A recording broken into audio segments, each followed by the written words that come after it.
në sondazh. Arsyet e mosvotimit është një pyetje interesante që shtohet sondazhit këtë vit, sepse politika, cilat janë disa nga arsyet të cilat nuk do të votoni, sepse politika nuk më intereson 38%, sepse nuk shoh propozime interesante 30%, nuk kam akoma mjaftueshëm informacion 16%, nuk ndihemi përfaqësuar nga asnjë 9%, sepse partitë janë të gjitha njësoj, 7%.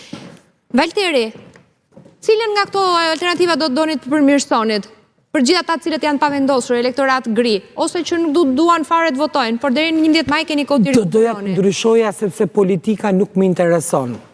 Doja shumë që gjithë subjektet politike dhe gjithë faktorët që merren me politikë ta bënin më interesante për njerëzit, më të prekshme për njerëzit politikën, më afër qytetarëve, mos të ishin vetëm 2 muaj të fushatës elektorale në terren, në studio televizive, apo me takime sa herë ju duhet ju lipset vota. Doja shumë që politika të kishte njerëz nga gjitha shtresat, nga gjitha komunitetet, nga gjitha profesionet në përfaqësim në kuvend, dhe pse jo të ndryshonte ky 38% që interesin ndaj politikës.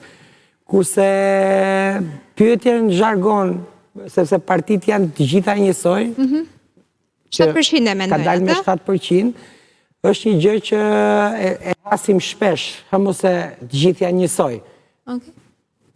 Fakti që është 7% do të thotë që ka ndryshuar kjo dhe është rritur pjesa tjetër. Çfarë do të bëni ju ndryshe, zoti Kthupi, që të mos jeni njësoj? Që ta bindni një elektorat gri, t'ju votojë. Para punës këto që thonë që janë njësoj nuk është të janë gjithë elektorat gri. Jo, ata nuk do të votojnë, no? Këta thonë që nuk do të... Po pra kjo është baza, nëse nuk e dini akoma, ndoshta jo sigurisht, këto janë pjesa e elektoratit shqiptar që nuk do të shkojë të votojë. Dhe në këtë pjesën, kjo pjesa që mendon 7% është shumë e vogël në raport me totalin e votuesve, paktën të atyre që nuk votojnë. Unë mendoj që ne duhet bëjmë një fokus të gjithë ata që janë më të vullnetshëm ose që kanë më pak arsye për të mos shkuar për të votuar. Dhe një nga gjërat kryesore që duhet i thonë shqiptarëve është që në 11 maj duhet shkojnë të votojnë me çdo kusht.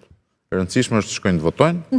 Ta ushtrojnë drejtën e tyre, po? Ta ushtrojnë drejtën e votës, sepse gjithçka që do të ndodhë në 1, 2, 3 apo 4 vitet e ardhshme varet nga kjo vota që do të ushtrojnë në 11 maj. Dhe nëse duan të ndryshojnë diçka në Shqipëri, ndryshimi nuk vjen vetiu. Nuk do çohet njëri nesër po, nëse rrin koltuk nuk ndryshon gjë. Do dhe Shqipëria do bëhet më mirë. Do bëhet më mirë duke u përfshirë. Do të shkojnë të votojnë në 11 maj. Dhe mundësisht mos votojnë as PS-n as PD-n, nëse duan ta prishin këtë duopol. Tani, okej. Kalaja? Marcela, me të thënë drejt. Si do ta bësh politikën që nuk i intereson? Jo, unë apo nuk është kjo? Do doja të ndryshoja të 5 komponentët për hir të vërtetës, dhe kam nga i fjali. Sepse politika nuk më intereson, ai që thotë nuk më intereson politika, do priret qeveriset nga inferiorët e para. E dyta, sepse nuk shoh propozime interesante, propozimet janë shumë interesante, po edhe në rast se nuk janë tilla, atëherë duhet dalë vetë individi që të bëjë propozime interesante. Nuk mundet që të shihet pas gishtit, sepse nuk kam akoma mjaftueshëm informacion, një qytetar në një demokraci duhet të jetë gjithmonë informuar. Pra ne na duhen qytetar aktiv, të cilët i lexojnë programet edhe japin gjykimet e tyre për to. Sepse nuk ndihemi përfaqësuar nga asnjë, atëherë krijo vetë një parti dhe futun politik dhe ndryshojë ti realitetin, sepse partitë janë gjitha i lloj, është e njëjta përgjigje. Prandaj gjykoj që e gjithë kjo peshe do duhet që të ndryshojë Shqipëri për të sjellë një njeri që edhe pse nuk do të merret me politikë, ne e dim shumë mirë që politika do merret me të. E qartë, Poli?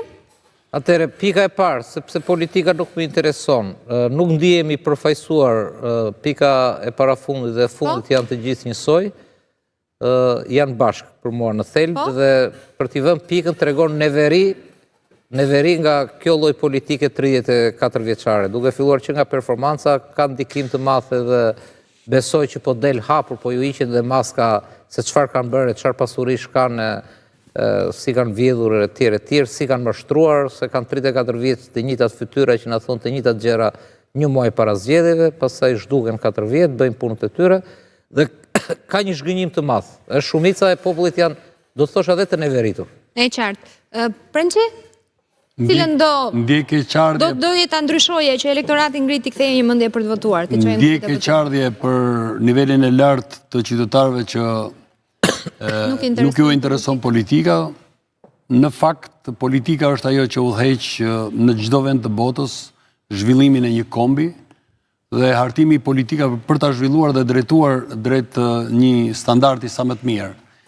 Me bën përshtypje, po këtu qytetarët janë shumë të vëmendshëm, nuk ndihem i përfaqësuar nga asnjë, sepse politika në dy partitë e mëdha është i mbërthyer nga nepotizmi, po të shikosh lidhjet familjare, qoftë Partinë Socialiste, qoftë në Partinë Demokratike, kanë lidhje nepotike ata të grupit të deputetëve të sigurt, dhe kjo e trishton çdo shqiptar në fakt, sepse nuk e shikojnë veten të përfaqësuar, edhe kjo është për të ardhur keq. E normalisht edhe sepse nuk shoh propozime interesante, ka të bëjë me atë statu quo-n ku është mbërthyer politika që akoma vazhdojmë dhe e premtojmë gjërat më jetësore, ndërkohë që jemi në vitin 2025 dhe Shqipëria nuk ka ato gjërat më bazike, elementare të jetës. Po, okay. Në tërësi, pastaj kur t'i analizosh në tërësi, do t'i japim drejt asaj pikës parë që nuk me intereson politika se së më prodhon asgjë. Marcele, vetëm i fjali kam. Unë do doja nga kjo studio t'i ftoja gjithë shqiptarët votojnë dhe ta injorojnë zotin Rama që i thot shqiptarëve mos dilni të votoni. Më gjeni kryeministër tjetër në botë që i bën thirrje qytetarëve të vet mos dilni të votoni. Qytetarët duhet votojnë patjetër, se për ai bën thirrje mos votoni,